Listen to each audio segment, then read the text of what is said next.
तस्मै श्री गुरुवे नमः। श्री कृष्ण चैतन्य मनोभीष्टं स्थापितं येन भूतले स्वयं रूपकदामयं ददाति सत्तान्तिकम्।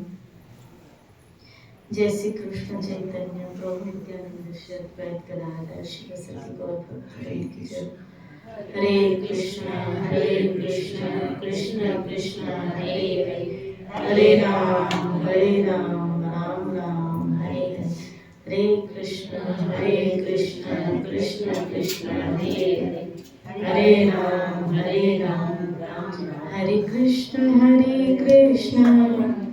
कृष्ण कृष्ण हरे हरे, हरे राम राम राम हरे हरे।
कृष्ण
भगवान की जय।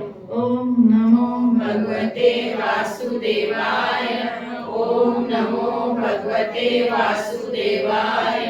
ओम नमो भगवते वासुदेवाय। कृष्णाय वासुदेवाय देवकी नंदनाय च नंदगोपकुमाराय गोविंदाय नमो नमः। हे कृष्ण करुणा सिंधु दीनबंधु जगत्पति गोपेश गोपिकान्ता राधाकांत नमस्तुते। तप्त कांचन गौरांगी राधे वृंदावनेश्वरी विश्वानुसुतदेवी प्रणमामि हरिप्रिय। श्री कृष्ण चैतन्य प्रभु नित्यानंद श्री अद्वैत गदाधर श्रीवासादि गौर भक्तवृंद।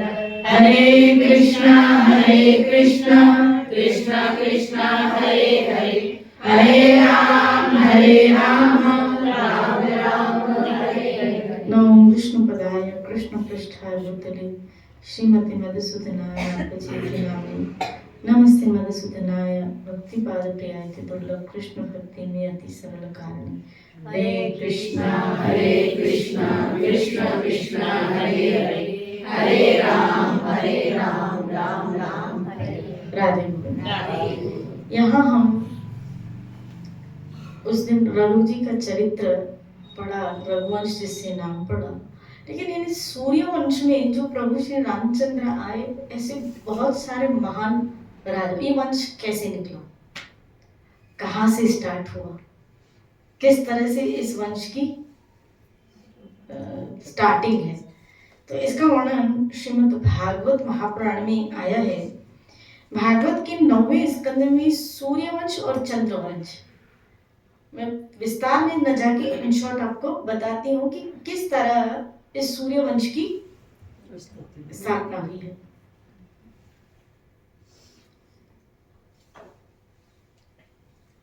परीक्षित, तुम मनुवंश का वर्णन संक्षेप में सुनो।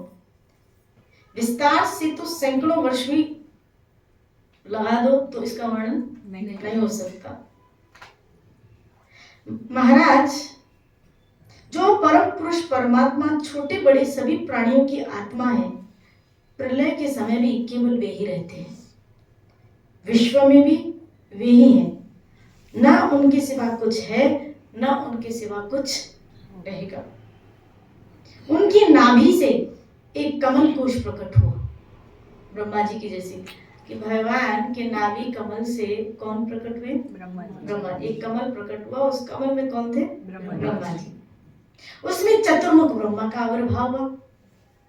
ब्रह्मा जी के मन से मरीचि, कौन? मरीचि। कहां से? मन से। ध्यान से सुनना है। ब्रह्मा जी के मन से मरीचि, और मरीचि के पुत्र हुए कश्यप, जिसकी द्वितीय और आदित्य पत्नी। तो मन से कौन हुए? ऐसे ब्रह्मा जी के मन से, अंगूठे से, आंख से, हाथ से उत्पत्ति हुई है। तो मन से किसकी उत्पत्ति हुई है? जैसे उनकी छाया से कर्दम ऋषि हुए हैं, अंगूठे से नारद हुए हैं, श्री राधे बोले। तो मन से कौन हुए? मरीचि। मरीचि के पुत्र हुए कश्यप। कश्यप की पत्नियां थी दो, दिति और अदिति। दिति से दैत्य और अदिति से देवता हुए, और अदिति से सूर्य का विवस्वान, सूर्य का जन्म हुआ है। श्री राधे बोले। सूर्य एक लोक है, सूर्य लोक, जिसपे सौर मंडल पे उस पे राज्य करते हैं, जो सूर्य के अध्यक्ष होते हैं वो राज्य करते हैं। सूर्य भी एक लोक है, और लेकिन वो इतना तेजस्वी लोक है, इतना तेजस्वी लोक है, इसीलिए कहा कि सूर्य भगवान की नेत्र आंख है। विवस्वान सूर्य का जन्म हुआ। विवस्वान की संज्ञा नाम की पत्नी से श्राद्ध मनु का जन्म हुआ। श्राद्ध बोले। अब विवस्वान सूर्य से किसका जन्म हुआ? मनु, श्राद्ध का। परम मनस्वी श्राद्ध ने अपनी पत्नी श्रद्धा के गर्भ से 10 पुत्र उत्पन्न किए। उनके नाम थे इक्ष्वाकु। ये जो इक्ष्वाकु वंश चला, श्री राधे बोले, यानी ब्रह्मा जी के मन से मरीचि, मरीचि से कश्यप, कश्यप से सूर्यदेव, विवस्वान, जो उनके पत्नी अदिति से सूर्यदेव, विवस्वान, विवस्वान का विवाह श्रद्धा से हुआ, उससे 10 पुत्र। हालांकि इक्ष्वाकु का जन्म जो यहाँ बताया गया कि एक बार मनु जी के छींकने पर उनकी नासिका से इक्ष्वाकु का जन्म हुआ है। श्री राधे बोले, इक्ष्वाकु का जन्म किस हुआ है कि मनु जी पर छींक रहे थे और उस छींक में से इक्ष्वाकु का जन्म हुआ है। फिर इक्ष्वाकु के 100 पुत्र हुए, श्री राधे बोले। लेकिन यहाँ जो श्राद्ध के पुत्र बताए और जिनसे ये सूर्यवंश आगे बढ़ा, इसी इक्ष्वाकु में कुल में ही बहुत सारे जो 100 पुत्र इनके बताए, फिर आगे चल के राजा दिलीप हुए, फिर उनके रघु, फिर उनके अज, अज के दशरथ और दशरथ के श्री राम हुए। श्री राधे बोली। तो इस तरह ये सूर्य वंश चला। ऐसे चंद्रवंश है, वो बाद में बताऊंगी जब चंद्रवंश का आएगा। लेकिन ये खोपड़ी में बैठा कि सूर्यवंश कैसे आया। श्री राधे बोली। अब मैं इसकी बहुत हिस्ट्री में जाऊंगी ना, एक एक चैप्टर की, कि किस तरह इसका विस्तार हुआ, बहुत डेप्थ है। इसी में सूर्यवंश में ये आए थे जो परशुराम जी, इसी सूर्यवंश में आए थे। श्री राधे बोलिए। तो आज हम जो चरित्र पढ़ेंगे इक्ष्वाकु का और राजा दिलीप का। इक्ष्वाकु इसी सूर्यवंश के, आपने ध्यान दिया हो गीता में भी भगवान ने इक्ष्वाकु का, पहले मैंने ये ज्ञान सूर्यदेव विवस्वान मनु से इक्ष्वाकु को ये ज्ञान प्राप्त आया है। चौथे अध्याय में है, आपको दिमाग में खोल के बताऊं, है ना। श्री राधे बोले। आज हम इक्ष्वाकु जी का चरित्र पढ़ेंगे। हो सकता है आपने कभी इक्ष्वाकु का चरित्र न सुना हो। मैं इसलिए ये सब चरित्र बता रही हूँ ताकि प्रभु श्री रामचंद्र ने जिस वंश को चुना वहां कौन कौन से महान योद्धा हुए आपको पता चले कि उनके कुल में उनके बड़े कौन थे। आप कहेंगे हम जान के क्या करेंगे। श्री राधे बोले, क्योंकि हमारे ठाकुर जिस कुल को चुने हमें उनका नॉलेज होना चाहिए, हमें उनका नॉलेज होना चाहिए। ऐसे यदुकुल का नॉलेज आपको होना चाहिए कि भगवान ने, श्री कृष्ण ने यदुवंश क्यों चुना, राजा यदु कौन थे। श्री राधे बोली। कभी उस पे चर्चा करूंगी, पहले रामायण पूरी होने दो। श्री राधे बोली। इक्ष्वाकु जी, परम पुरुष परमात्मा ने जब सृष्टि की तो उनकी नाभि से एक कमल कोश प्रकट हुआ और उसमें ब्रह्मा जी का आविर्भाव हुआ। ब्रह्मा जी के मन से मरीचि, मरीचि के पुत्र हुए कश्यप, उनकी पत्नी अदिति से विवस्वान सूर्य का जन्म हुआ। विवस्वान की संज्ञा नाम की पत्नी से श्राद्धेय मनु का जन्म हुआ। परम मनस्वी राजा श्राद्धेय मनु ने अपनी पत्नी श्रद्धा के गर्भ से 10 पुत्र जन्मे थे, जिनमें सबसे ज्येष्ठ इक्ष्वाकु जी थे। श्री राधे।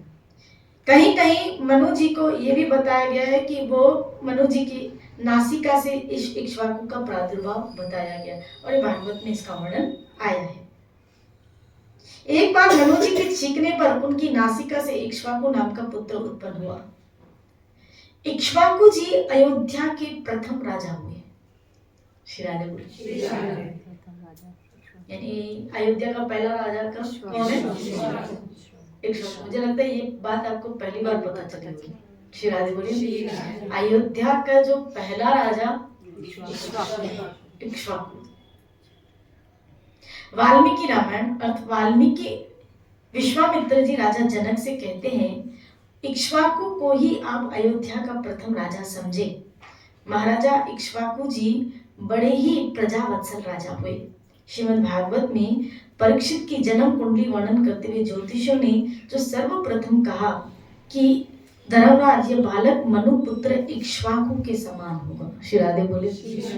परीक्षित की जो भविष्यवाणी ब्राह्मणों ने की थी वो क्या था कि ये इक्ष्वाकु के समान कीर्तिमान होगा। श्री राधे बोली। और प्रजा का पालन करेगा। महाभारत की युद्ध में भगवान कृष्ण ने गीता ज्ञान में भी इक्ष्वाकु का नाम दिया है। और ये भगवत गीता के चौथा अध्याय का पहला ही श्लोक है। देवा नरेश महाराज रघुराज सिंह जी ने स्वरचित राम रसिकावली भक्तमान में इक्ष्वाकु जी की लीला अभिनय निष्ठा का एक सरस प्रसंग वर्णन किया है। इसी वरदान के फल स्वरूप से भगवान श्री राम ने इस वंश में अवतार ग्रहण किया था। यानी दोहा दिया गया है, जब ते महिपाल इक्ष्वाकु भय हरि लीला रचे शिशु संगम में, सती भाव विलोकी के तासु हरि कयो मांगू रंगे रति रंगम में। रघुराज कयो जस खेलत है तुमहु बस खेलो उमंगन में, मुस्काए कयो हरि तेरे वंश में खेलई और के अंगन में। एक बार महाराज इक्ष्वाकु तीर्थ यात्रा करते हुए श्री जापक मुनि के आश्रम पर पहुंचे थे। श्री राधे बोले। यानी पहले के राजा मुनि वृत्ति के होते थे, तीर्थ आदि भी करते थे। मुनि ने राजा की अर्घपाद और आसन देकर कुशल मंगल पूछने के बाद कहा, महाराज आपका स्वागत है, मैं अपनी शक्ति के अनुसार आपकी क्या सेवा करूं, आप मुझे बताइए। राजा ने कहा, हे विप्रवर, मैं क्षत्रिय राजा हूं, आप स्वधर्म में स्थित ब्राह्मण हैं, अतः मैं आपको कुछ धन देना चाहता हूं। ब्राह्मण ने कहा, आप उन ब्राह्मणों को दान करें जो प्रवृत्ति मार्ग में हैं, मैं निवृत्ति मार्ग का ब्राह्मण हूँ। श्री राधे बोले। यानी मैं अयाचित वृत्ति का हूँ, निवृत्ति मार्ग का हूँ, मुझे धन की कोई आवश्यकता नहीं, अतः आपसे दान मैं नहीं ले सकता। हाँ, आपकी जो इच्छा हो वह कहे, मैं अपने तपोबल से आपको दे सकता हूँ। श्री राधे बोले। मुझे आपसे कुछ नहीं चाहिए, लेकिन आपको अगर मुझसे कुछ चाहिए तो मैं आपको दे सकता हूँ। इक्ष्वाकु बोले, हम क्षत्रिय को याचना का अभ्यास नहीं है, यदि कभी ऐसा प्रसंग प्राप्त होता है तो हम लोग तो यही कहना जानते हैं, युद्ध दो। ब्राह्मण ने कहा, नरेश्वर, जैसे आप अपने धर्म से संतुष्ट हैं उसी तरह मैं भी अपने धर्म से, मैं निवृत्ति मार्ग का ब्राह्मण हूँ और मुझे उस अपने कार्य में संतुष्ट, जैसे आपको युद्ध करने में संतुष्टि मिलती है ऐसे मुझे अपनी साधना करने में संतुष्टि। हम दोनों में कोई अंतर नहीं है, अतः आपको जो अच्छा लगे वही कीजिए। महाराजा इक्ष्वाकु ने उस उदारचित ब्राह्मण मुनि से इनके समस्त जप साधन का फल मांगा। श्री राधे बोले कि आपने जितना जप किया है, जितनी तपस्या की, उसका फल मांगा। मुनि ने संकल्प कर दिया, ठीक है, मैं देने के लिए। ऐसे होते थे पहले के ब्राह्मण। देखो आज के ब्राह्मण की क्वालिटी और पहले के ब्राह्मण की क्वालिटी में कितना अंतर है। श्री राधे बोलिए, कितना अंतर है। तत्पश्चात राजा इक्ष्वाकु ने अपने समस्त पुण्यों का फल जापक मुनि को समर्पण कर दिया और कहा, हमारा और आपका सारा पुण्य हम दोनों के लिए समान हो, हम साथ साथ उसका उपभोग करें। जापक मुनि ने इनका अनुरोध स्वीकार कर लिया। फिर तो वे दोनों एक दूसरे का उपकार करते हुए एक साथ हो गए। उन्होंने एक ही साथ मन को विषयों की ओर से हटाकर मन सहित प्राण, अपान, उदान, समान और व्यान इन 5 प्राणवायु को सुषुम्ना मार्ग द्वारा मूर्धा में स्थापित करके समाधि में स्थित हो गए। तत्पश्चात दोनों ही ब्रह्म इंद्र का वेदन करके दिव्य रूप धारण करके ब्रह्मलोक को गए और सभी देवताओं के देखते देखते ब्रह्मा जी के मुख में ये दोनों चले गए। श्री राधे बोले। इक्ष्वाकु और वो ब्राह्मण दोनों, यानी इक्ष्वाकु के चरित्र का, तो इक्ष्वाकु भी कोई साधन, हालांकि इक्ष्वाकु का चरित्र बहुत बड़ा है श्रीमद् भागवत में, कभी आप पढ़ना। जैसे उन्होंने राजा सगर का, मतलब आगे बहुत ही बड़ा वर्णन है, यहाँ तो भक्तवान में थोड़ा इन शॉर्ट दिया गया है, लेकिन भागवत में इक्ष्वाकु का वर्णन बहुत, उनके चरित्र का वर्णन बहुत बड़ा दिया गया है, क्योंकि 100 बेटे, अब 100 बेटे का अगर वर्णन करने लगे तो 100 नहीं तो यही में। श्री राधे बोले। तो हम ज्यादा, मैंने कहा ना, डीप में नहीं जा रहे हैं, क्योंकि सूर्यवंश कोई छोटा वंश नहीं है, सूर्यवंश कोई छोटा वंश नहीं है। इनके बाद राजा सगर हुए, फिर दिलीप हुए, अज्जु हुए, बहुत बहुत सारे मंदाता आए, राजा मंदाता भी, शिबी आए, राजा शिबी दानवीर में, रंती देव आए।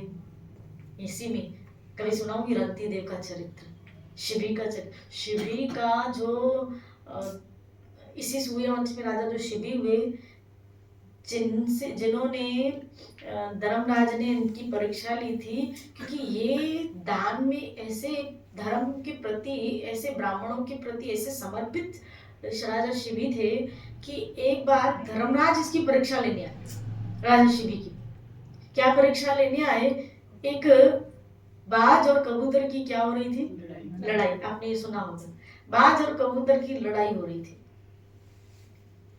और बाज है ना कबूतर को, तो कबूतर अपने आप को बचाने के लिए राजा शिबी के पास पहुंचा, मुझे बचाइए, मुझे बचाइए। राजा शिबी के पास पहुंचा।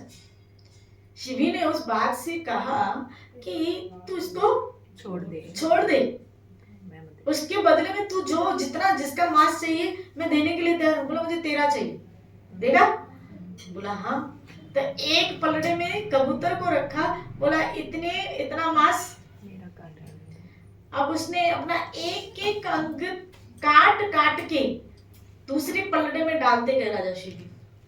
अंत में जब कबूतर फिर भी तुल तो सर काटने की बारी है, और राजा शिबी अपना सर काटने के लिए तैयार हो गए।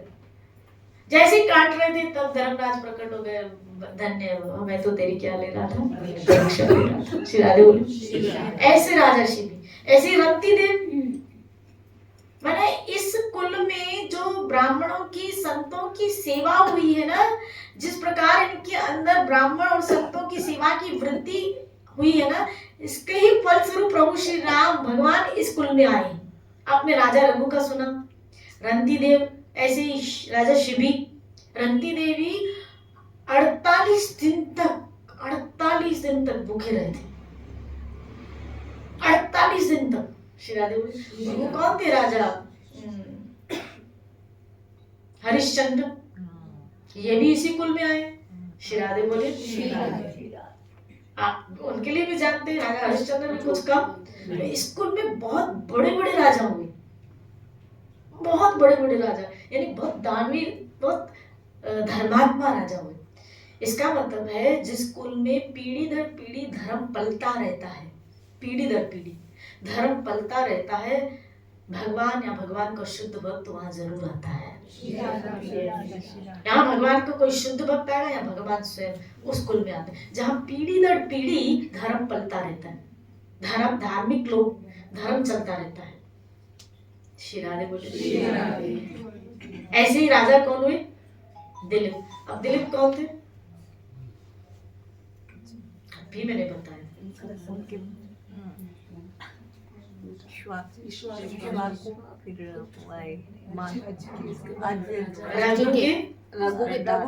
के पिता। रघु के कौन थे? पिता कौन? दिलीप। परम भागवत महाराज रघु का चरित्र तो सुना आपने। स्वनाम धन्य धर्मात्मा गौ संत स्नेही राजा दिलीप उन्हीं रघु के पिता थे। और पिता पे पूत, जात पे थोड़ा बहुत नहीं तो थोड़ा। माँ बाप के संस्कार बच्चों में तो आते ही है, क्योंकि राजा दिलीप स्वयं ऐसे चरित्रवान थे, संत स्नेही थे, सेवाधारी थे ऐसे, तो राजा दिलीप में ये लक्षण आना स्वाभाविक था, और राजा रघु में ये आना स्वाभाविक था। देवराज इंद्र को भी इनकी सहायता की जरूरत पड़ी थी।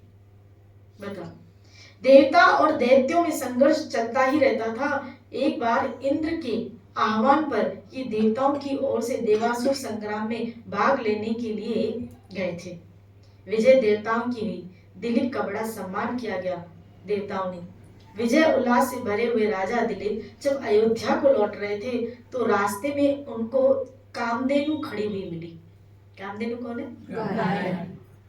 परंतु विजय गर्भसुर समान धर आने की त्वरा इन्हें हेतुओं से राजा कामधेनु को बिना प्रणाम के ही आगे निकल गए। यानी जीत का जो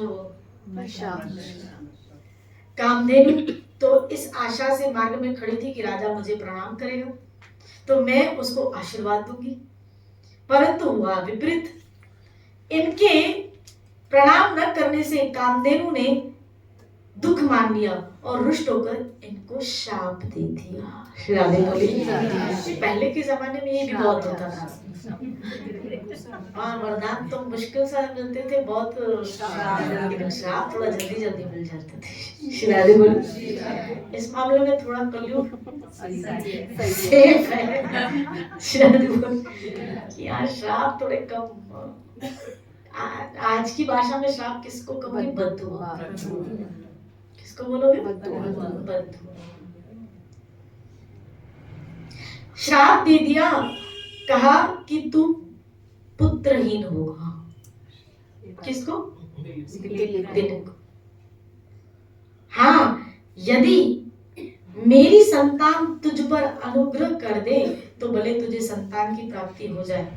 दिलीप इस श्राप से सरल था, अनविगत था, यानी उसको इस बात का पता ही नहीं चला कि मुझे किसी ने श्राप दिया। भला देववाणी कभी मिथ्या कैसे हो सकती है? सचमुच दिलीप को सब सुख था, परंतु उसको संतान नहीं। राजा रानी रात दिन चिंता में लगे रहे थे और विविध प्रकार के प्रयत्न करते, लेकिन संतान नहीं होती। प्रजा ने भी बहुत बहुत पुण्य का बल लगाया, परंतु इनका मनोरथ यानी पूरी प्रजा भी इनके लिए दुआएं करती थी, लेकिन फिर भी कामधेनु के श्राप के कारण इनको संतान नहीं हो रही थी। तब अंत में दिलीप ने अपने कुल गुरु वशिष्ठ जी के चरणों की आश्रय लिया। श्री राधे बोली। आपको बताऊं, वशिष्ठ जी तब से थे, इक्ष्वाकु से लेके प्रभु श्री रामचंद्र, कितनी पीढ़ियां देखी वशिष्ठ जी ने, कितनी पीढ़ियां देखी। श्री राधे बोली। क्योंकि वशिष्ठ जी कहते हैं कि पुरोहितों का काम करना बड़ा, यानी गुरु बनना बहुत एक रिस्क का काम है, एक मथामुड़ी का काम है। लेकिन ब्रह्मा जी को, जब ब्रह्मा जी ने कहा कि इस कुल में प्रभु श्री राम आएंगे, तो इन्होंने, वशिष्ठ जी ने मान लिया, ठीक है, फिर मैं सूर्यवंश का गुरु बनने के लिए तैयार हूँ। नहीं तो ये राजी नहीं हो रहे थे कि कौन अपना भजन कर, कौन मथापुड़ी करे। श्री राधे। उन्होंने पुत्र न होने का हेतु बताते हुए कामधेनु की संतान अपनी होमधेनु नंदिनी की सेवा का संकेत किया कि जो तू कामधेनु की संतान है उसकी सेवा कर, तो उसकी सेवा करेगा ना तो तुझे संतान। फिर क्या था, राजा रानी दोनों गुरु की आज्ञा करके, क्योंकि याद रखना जिसको गुरु के वचनों के ऊपर विश्वास है, एक न एक दिन उसका शुभ परिणाम उसको मिलता है। ये दोनों सेवा में जुट गए। महारानी प्रातः काल उस गौ को विधिवत पूजा करती, क्योंकि पहले के जमाने में आपको बताऊं क्या होता था कि पशु भी बोलते थे। पशु भी बोलते थे, गाय भैंस ये सब बोलते थे। आपको आश्चर्य लगेगा। श्री राधे बोली। जैसे हम और आप आपस में बात करते हैं, ऐसे पशु भी बोलते थे, और विशेषकर गाय के लिए तो बताया ही क्या है। ये दोनों गुरु आज्ञा से सेवा करने लगे। महारानी प्रातः काल विधिवत पूजा करती और महाराज दिलीप गौ दहन हो जाने पर उस गाय के साथ वन जाते थे। गौ जिधर भी जाती उसके पीछे पीछे जाते, राजा होके। वह बैठ जाती तो स्वयं भी उसके समीप बैठकर उसके शरीर को सहलाते, हरी हरी धूप उखाड़कर उसे खिलाते, उसके जल पी लेने पर स्वयं जल पीते। वह जिधर से, इसका मतलब है सेवा के द्वारा, धार्मिक व्यक्तियों की सेवा के द्वारा संतान की जो प्राप्ति होती है वो भी धार्मिक होती है। ये रघु की उत्पत्ति देखो कैसे हुई है कि इसके माँ बाप ने कैसे सेवा की है। राजा रघु की जो उत्पत्ति हुई है तो इसके माँ बाप ने किस तरह गौ सेवा की है। श्री अगर जो गौ सेवा करेगा उसको ऐसी संतान तो मिलेगी। हरी हरी धूप उखाड़ कर उसके खिलाते, उसका जल पीकर स्वयं उसका जल पीते, जिधर जाती उधर ही चलते, अपने उत्तरीय वस्त्र से उसको बैठने वाले मच्छर मक्खी उड़ाते थे। सारांश कि महाराज छाया की तरह गौ के साथ रहते रहे। सायंकाल गौ वन से लौटती, महारानी उसकी फिर पूजा करती। महाराज रात्रि में गौ के समीप भूमि पर ही सोते थे। सेवा में सावधान राजा दिलीप को अत्यंत श्रद्धापूर्वक नंदिनी की सेवा करते हुए 1 महीना बीत गया। एक दिन वे गौ के पीछे पीछे जंगल में जा रहे थे। गौ एक बहुत बड़े सघन वन में घुस गई। महाराज पीछे पीछे धनु से लताओं को हटाते हुए चलते। वन में एक स्थान पर वृक्षों का सौंदर्य देखते खड़ी हो गई। नंदिनी तृण चढ़ती हुई दूर निकल गई। इस बात का उन्हें ध्यान ही नहीं रहा। तब तक सहसा गौ की एक चित्कार सुनाई दी। श्री राधे बोली। शब्द का अनुसंधान करते हुए राजा दिलीप शीघ्र उस जगह गए। कुछ दूर जाने पर उन्होंने देखा कि एक सिंह गौ को पंजे में दबाए हुए है। यानी एक बला से निकले वहां का श्राप मिला था श्री राधे बोली कामधेनु से, और इसकी बछड़ा नंदिनी उसके ऊपर बैठा था। गौ बड़ी कातर दृष्टि से उसकी ओर देख रही थी। महाराज ने तर्क से बाण निकालकर उस सिंह को मारना चाहा, किंतु इनका वह हाथ जहां का तहां जड़वत हो गया। राजा बड़े आश्चर्य में रह गए कि शेर को मारने के लिए उन्होंने जो हथियार उठाया था वो तर्कस, वही उसका हाथ जड़वत हो गया। सिंह ने मनुष्य की भाषा में बात की, राजन व्यर्थ उद्योग मत करो, मैं साधारण पशु नहीं हूं, मैं भगवती पार्वती का कृपा पात्र हूं। श्री राधे बोली। मैं किसका शेर हूं? पार्वती की। उन्होंने मुझे अपने हाथों से लगाए इस देवगुरु वृक्ष की रक्षा के लिए नियुक्त किया है। जो पशु अपने आप यहाँ आएगा वो मेरा आहार बनेगा। दिलीप ने कहा, हे मृगेंद्र, जगत के माता पिता भगवान शिव पार्वती के आप सेवक हैं, इसलिए मैं आपको बार बार प्रणाम करता हूँ। आप अपनी शुदा निवृत्ति के लिए मुझे खा लीजिए, पर इस गौ को छोड़ दीजिए। मेरे गुरुदेव इस गौ को छोड़ दें। सिंह ने आश्चर्य व्यक्त करते हुए कहा, आप युवा हैं, राजा हैं, आपको सभी सुख भोग प्राप्त है, एक गौ के लिए आप इस तरह अपना देह त्याग उचित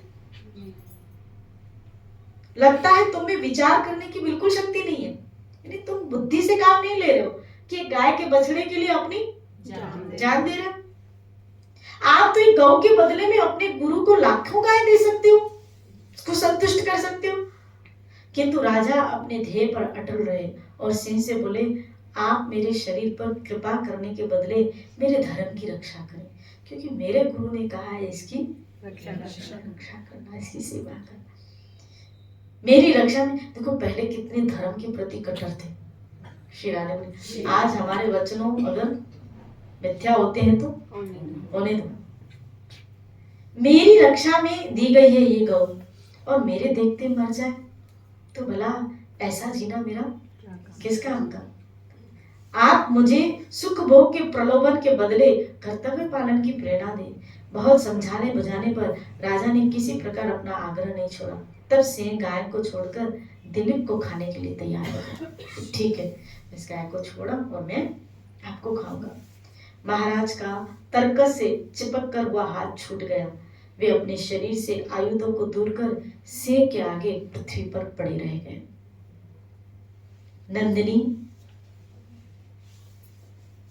महाराज तर्कस से निकालकर आगे पड़े रह गए, परंतु यह क्या, सिंह के टूटने के बदले इनके शरीर पर आकाश से फूलों की वर्षा होने लगी। श्री राधे बोली। सिंह टूटने के बजाय आकाश से प्यार बरसाती हुई नंदिनी बोली, वत्स उठो, तुम परीक्षा में पास। कौन परीक्षा ले रही थी? नंदिनी। श्री राधे बोली, तुम परीक्षा में पास हुए। मैंने ही अपनी माया से यह दृश्य उपस्थित किया था। पत्ते के दोने में मेरा दूध धोकर पी लो, इससे तुम्हें एक तेजस्वी पुत्र होगा। राजा ने कहा, देवी आपका आशीर्वाद सुधार्य है, किंतु आपका बछड़ा जब तक न पी ले, मुझे गुरुदेव ने आज्ञा नहीं की, पहले आपका बछड़ा पी ले। गुरुदेव ने यज्ञ के लिए दूध न दो लिया जाए और गुरुजी को आज्ञा न होगी तब तक मैं दूध नहीं पी सकता। यानी जब तक मेरे गुरु की आज्ञा नहीं होगी तब तक मैं नहीं पीऊंगा। नहीं तो इनको पुत्र की कामना थी, यज्ञ तो फटाक से पी ले, शिरादे बोली, लेकिन ये रास्ता दिया तो मेरे गुरु ने, तो पहले मैं अर्पण भी गुरु को करूंगा। महाराज की इस धर्म निष्ठा से नंदिनी बहुत खुश हुई। सायंकाल को आश्रम में पहुंचने पर गुरुदेव की आज्ञा से राजा दिलीप ने गौ का दूध पिया। नंदिनी के अनुग्रह से, वशिष्ठ की कृपा से दिलीप के यथा समय पुत्र हुआ, जो जगत में राजा रघु के नाम से विख्यात हुआ। इन्हीं रघु के नाम पर आगे चल के रघुवंश पड़ा। शिराले बोले। तो आज आपने राजा दिलीप का और इक्ष्वाकु का चरित्र सुना। ये इक्ष्वाकु अर्थात सूर्यवंश के जो महान राजा हुए, किस तरह राजा दिलीप उसके ही हालांकि ये देखा जाए एक तरह से नंदिनी की कृपा से राजा रघु का जन्म हुआ है। नंदिनी की कृपा से। शिरादे बोली जो यहाँ की नहीं, वशिष्ठ। अच्छा मुझे बताओ, कामधेनु वशिष्ठ जी को कहाँ से मिली थी? स्वर्गलोक से। इंद्र नहीं, जब वो समुद्र मंथन हुआ। शिरादे बोली जब समुद्र मंथन हुआ था वहां से क्या निकली थी? कामधेनु, जो वशिष्ठ जी को यज्ञ के लिए दी गई थी। तो कामधेनु कोई साधारण नहीं थी, वो कहाँ से निकली? जैसे लक्ष्मी समुद्र मंथन से निकली है, ऐसे कामधेनु भी समुद्र मंथन से निकली है। और उसी की पुत्री, उसी की बच्चा कौन? नंदिनी। और उसी के वरदान से राजा रघु का जन्म हुआ और उन्हीं से रघुवंश रघुकुल हुआ। समझ में आया? तो इस तरह रघुवंश क्लियर है। अब कल हम इसको आगे सुनेंगे क्या कि प्रभु श्री रामचंद्र दशरथ, केकई, सुमित्रा और कौशल्या, थोड़ा इनकी तरफ आएंगे कल और समझने की कोशिश करेंगे कि किस तरह, क्योंकि दशरथ जी का भी चरित्र महान है। और ये दशरथ और कौशल्या गत जन्म में कौन थे? किसी को पता है? सुतप्पा और ये मनु और सुतप्पा। शिरादे बोले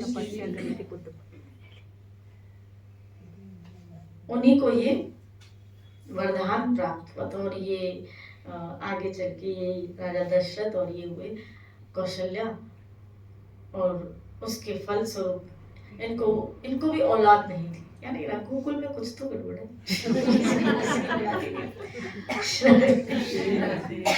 ये दिव्या आने वाली होती है तो राजा दिलीप को भी नहीं, इक्ष्वाकु को भी नहीं हो रही थी। शिरादे बोली है ना। लेकिन गुरु वो मेहरबान तो चेला पहलवान। गुरु कृपा से क्या नहीं मिल सकता। इस संसार के आध्यात्मिक तो छोड़ो, लौकिक सुख भी गुरु कृपा से मिल जाते हैं। शिराले लौकिक। तो इनको भी औलाद दशरथ जी को नहीं हो रही थी। बहुत का अयोध्या का राजा, सुख संपत्ति, सूर्यवंश, राजा शिवी, रंती देव आदि जैसे महान यहाँ राजा हुए, इतने बड़े बड़े हुए, लेकिन फिर भी एक खाली अगर उनको दुख था तो किसका दुख था? औलाद का। और फिर पुनः दशरथ जी कहाँ भागते हैं? वशिष्ठ जी के पास कि सब है। वशिष्ठ जी ने कहा मैं तो बहुत देर से आपका इंतजार कर रहा था, आपको बहुत लेट हो गई मेरे पास आते आते, मैं तो चाह रहा था आप आए। तो बोला ये काम राजा सिंह ही कर सकते हैं। ऋषिशंग बहुत तपस्वी राजा है और वो उनके द्वारा जब यज्ञ होगा पुत्र कामेष्ठी, उस यज्ञ के द्वारा जो चरु प्रसाद आएगा वो जब रानियां खाएंगी तब आपको संतान की प्राप्ति होगी। श्री राधे बोलिए। तब आपको संतान की प्राप्ति होगी। और इस तरह गुरु वशिष्ठ जी की कृपा से राजा ने ये व्यवस्था करी। लेकिन कल क्योंकि कल क्या है? शुक्रवार है। कल शुक्रवार है और क्योंकि कल मेरी वहां सत्संग है मालवीय नगर में, ये आदिनाथ कॉलोनी, और उसके बाद फिर सीधा वहां रहेगी गोविंद नगर में। और उन्होंने प्रसादी रखी है क्योंकि उनका कोई फंक्शन है तो उन्होंने प्रसादी भी आप सबकी रखी है। हाँ